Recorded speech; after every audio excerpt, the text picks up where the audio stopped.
Bugün biz cheat yozishni o'rganamiz. Sizlar bilan yana Fundul Gaming. Hozir birinchi cheatni ko'rsatib o'taman. Birinchi bo'lib pastga kirasizlar.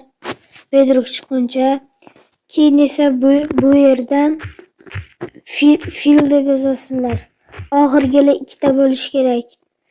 Keyin esa chiziqcha yozasizlar. 30 gacha bo'lgan xohlagan soningizni tanlaysizlar. Men 30 gacha qilyapman. 3 ta bo'lishi kerak. Keyin esa air deb yozasizlar. Ko'rib turibsizki, shuncha blok yo'q qilib yubordi. Endi ikkinchi cheatga o'tamiz. Bu cheatimiz ham fil so'z bilan boshlanadi. Birinchi bo'lib fil deb yozasizlar. Keyin esa bu yerdan ikkita chiziqcha 30, yana ikkita chiziqcha 30, keyin esa yana ikkita chiziqcha 30 deb yozasizlar va oradan joy tashlab diamond blok deb yozasizlar. Diamond blok deb yozasizlar va bunda paydo bo'ladi mana bu.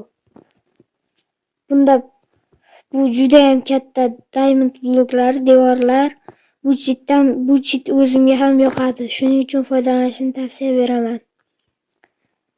Ana endi sizlarga buni ko'rsataman.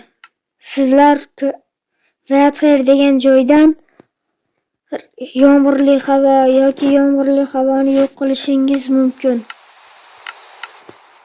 Hozir men time'ga kirib kechqurunni tanlayman va bu yerda kechqurun tushadi. Agar siz survivalda bo'lsangiz, cheatlar yonig'i bo'lsa, siz dayni bosib qo'ysangiz, ertalab paydo bo'ladi va zombilar yonib ketadi. Siz keyin esa xavfdan xoli bo'lasiz.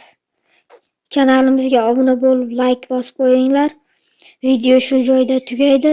To'g'ri, video uzun bo'lmadi, lekin sizlar bilan yana Fundul Gaming bo'ldi. Xayr.